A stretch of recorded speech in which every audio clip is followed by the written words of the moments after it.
Natural number. ये हम पहली कक्षा में पढ़ते हैं। किस कक्षा में पढ़ते हैं? पहली कक्षा में केवल और केवल हम नेचुरल नंबर पढ़ते हैं। तो नेचुरल नंबर क्या है? कहता है प्राकृतिक संख्या 1 2 3 4 5 डॉट डॉट इत्यादि को प्राकृतिक संख्या कहते हैं। डॉट डॉट का मतलब क्या है? तो अब हम अगर इनसे आगे गिनते जाएं तो आगे जाकर के लाख, 10 लाख, करोड़, 10 करोड़, अरब, 10 अरब, खरब, 10 खरब, ऐसे करके पूरी जिंदगी कभी खत्म नहीं होने वाली है। तो देखो अब तो हमने प्राकृतिक संख्या लिख दिया कि 1 से शुरू होती है और अनंत तक चली जाती है। तो सबसे छोटी प्राकृतिक संख्या यहाँ कौन दिखती है? लेकिन सबसे बड़ी प्राकृतिक संख्या पूछेंगे तब दुनिया के कोई भी व्यक्ति सबसे बड़ी प्राकृतिक संख्या ज्ञात नहीं कर सकते। तो हमने क्या देखा कि प्राकृतिक संख्या सबसे छोटी तो 1 है, लेकिन सबसे बड़ी प्राकृतिक संख्या ज्ञात नहीं किया जा सकता। ठीक है जी।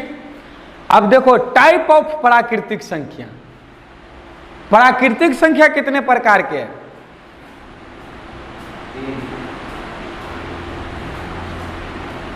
तो प्राकृतिक संख्या भी कई प्रकार के होते हैं। हम कुछ प्राकृतिक संख्या के प्रकार देखेंगे। चलो यहाँ लकीर में खींच देता हूं और यहाँ देखो प्राकृतिक संख्या के प्रकार। Type of natural numbers.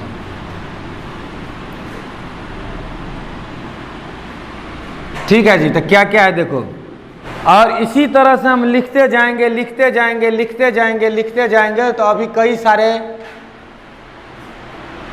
संख्या हमें मिलेंगे। ठीक है जी। तो हम यहाँ 5 तरह के प्राकृतिक संख्या के 5 प्रकार तक ही सीमित रखते हैं। ठीक है। इसके आगे भी जो हम गणित के पुस्तक लिख रहे हैं ना, उसमें मैं इनसे आगे की संख्या भी दे दिया हूँ 10 से 11। हाँ, पुस्तक का नाम है, गणित की पुस्तक है, उसी में लिखा जाएगा।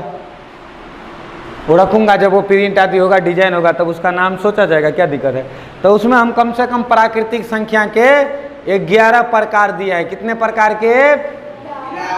11-12 प्रकार के उसमें लिखे हैं और हम लिख रहे हैं। कम से कम उसमें 20 प्रकार के प्राकृतिक संख्या को देंगे। कितने प्रकार के? 20 प्रकार के। तो केवल हम यहाँ तुम्हें 5 प्रकार के प्राकृतिक संख्या समझा रहे हैं। सम प्राकृतिक संख्या। सम प्राकृतिक संख्या किसे कहते हैं? जिस संख्या को 2 से पूरा विभाजित किया जा सकता है। सम प्राकृतिक संख्या किसे कहते हैं? जिस संख्या को 2 से पूरा विभाजित किया जा सकता है। देखो 2 को 2 से पूरा विभाजित किया जा सकता है, 4 को 6 को।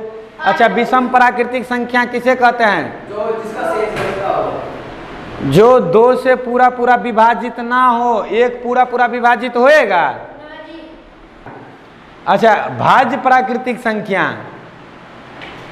जो भाग होता है 2 से, उस प्राकृतिक संख्या को भाज्य प्राकृतिक संख्या कहते हैं जिसके गुणनखंडों की संख्या 2 से अधिक हो। 2 से तो देख लो 4 जो है, 4 सबसे छोटी भाज्य प्राकृतिक संख्या है। क्यों? क्योंकि 4 का हम गुणनखंड करते हैं। किसी संख्या का गुणनखंड किसे कहते हैं? किसी संख्या का गुणनखंड वह संख्या होती है जो उस संख्या को पूरा विभाजित कर देता। देख लो 1 2 3 नहीं होगा और 4, ये इसका गुणनखंड है 4 का। तो देख लो जिस संख्या का गुणनखंड 2 से अधिक हो वह संख्या को भाज्य प्राकृतिक संख्या कहेंगे। ठीक है जी। यहाँ प्राकृतिक संख्या की बात करते हैं।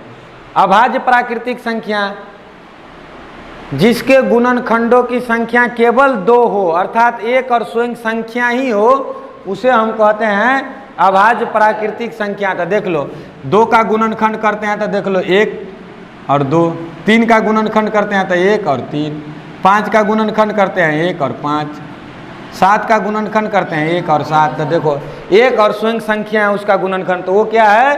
अभाज्य प्राकृतिक संख्या। अभाज्य प्राकृतिक संख्या उस 2 या 2 से अधिक प्राकृतिक संख्या को अभाज्य प्राकृतिक संख्या कहते हैं जिसके उभयनिष्ठ गुणनखंडों की संख्या केवल एक हो। कितनी हो? एक हो। तो देख लो, जैसे हमने 4 और 5 लिख दिया, ठीक है।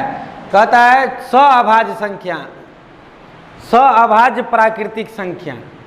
तो उस 2 या 2 से अधिक प्राकृतिक संख्या को सअभाज्य प्राकृतिक संख्या कहते हैं, जिसके उभयनिष्ठ गुणनखंडों की संख्या केवल एक हो। तो देख लो, 4 का गुणनखंड करेंगे तो कितना हो जाएगा? 1 2 4, यही ना रे। 5 का गुणनखंड करेंगे तो 1 और 5, तो उभयनिष्ठ गुणनखंड इसका क्या हो जाएगा?